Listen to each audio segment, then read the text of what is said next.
Hi, I'm just doing a pre-planned video here to have a look at the succession game that we've got at the moment, which is the Sword of Osman succession game. It's a game that's on the CivFanatics forums, and joining me are Whoop-de-Doo and Five Rings. Paradigm Shifter played a turnset but seems to have disappeared, so the three of us are forging on. It's a game that has come with random personalities, and we've also got four variants that we're trying to achieve in addition to just simply winning the game.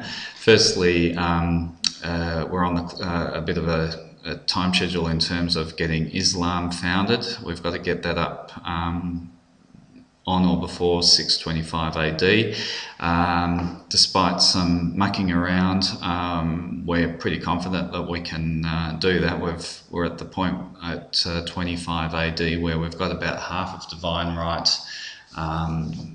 already researched. We've got some cash in the bank, and if we dropped our research rate down to 60%, we could just coast our way to getting that done. Our main science centre is the capital Istanbul, and that city can actually build a library and continue to work on its cottages and push that tech rate along a little bit further. It has given us the opportunity to get some trades around. There's some good looking trades for theology potentially, but we opted to Oracle Slingshot metal casting, and that's also proved to be quite valuable in terms of trades.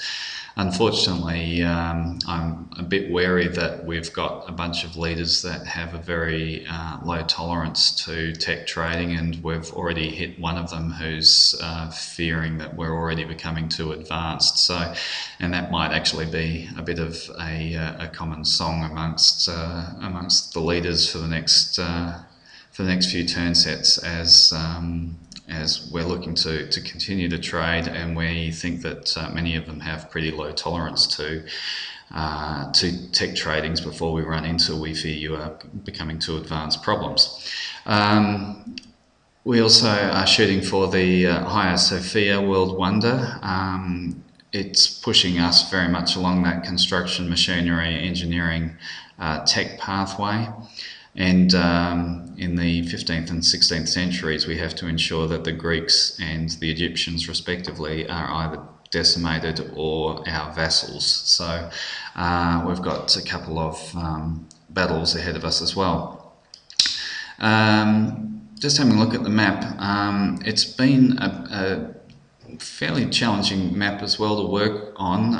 We got hemmed in very quickly with Egypt to the northwest. Mongolia were coming from the west as well. We have Saladin in the north, Arabia, and he's picked up a couple of spots that we very much had our eyes on in the early game, and Alexander over in the east. We know that Persia's down here in the far southeast, and we have yet to spot Mali's borders. We've had a war with Mongolia and been able to take 3 of his cities, and he's got 3 left, and I think that we're just going to let him sit there and percolate on those 3 cities, and hopefully we've hemmed him up in enough. Our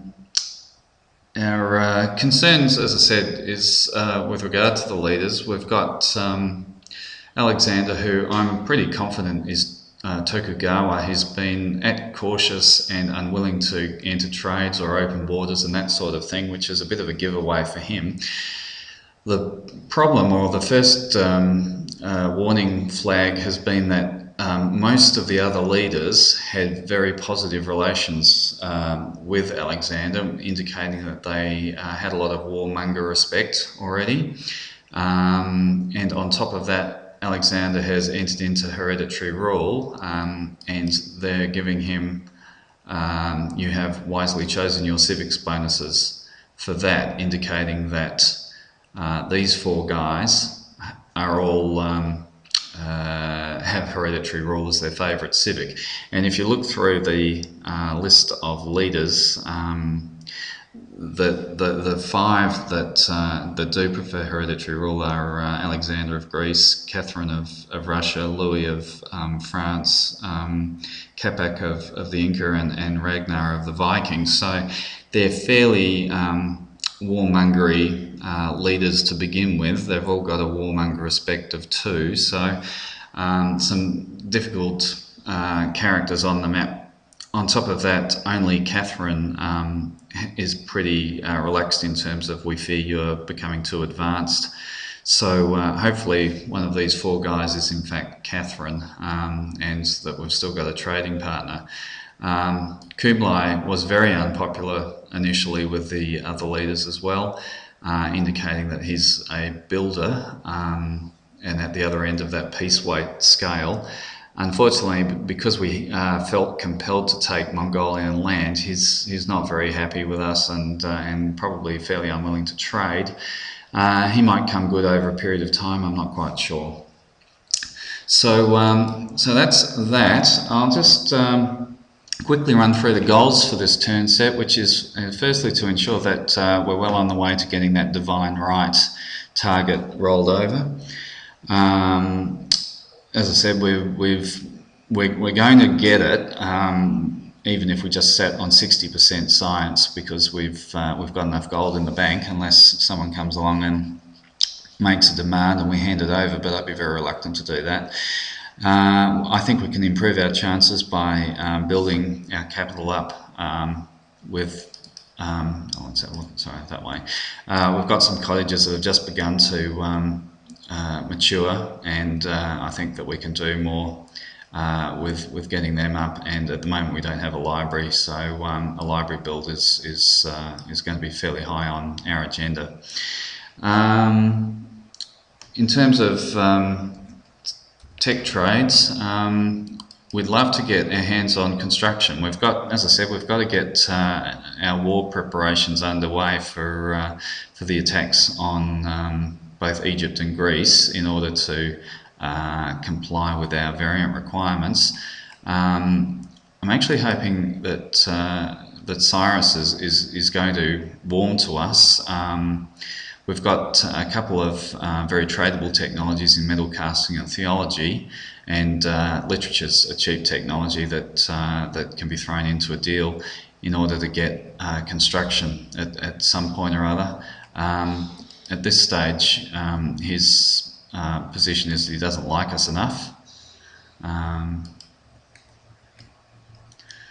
and I'm just hoping that a switch into hereditary rule, which is a very popular civic, as I mentioned before, will be enough for him to warm to us to get back into trading. But if not, we can always gift him literature as a fairly cheap tech, and that again might sort of push him towards being willing to trade with us. Other attractive technologies that I think that we should try and grab at the first opportunity, code of laws and currency, because we're at 6 cities at the moment. We'll be looking to expand and improve our tech rate, and currency is a very handy way of doing that. We've got quite a few resources that we might be able to get a good gold per turn trade out of as well. Yeah, even if we sell some cheap technologies for big sums of gold, that would be another objective of picking up currency. So hopefully that forms part of the trading landscape for us.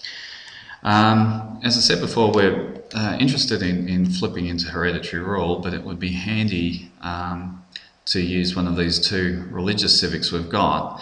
But the religious landscape is very mixed. We've got Egypt with Judaism, Mali and Persia, who are not bordering our turf at all, are both Hindus.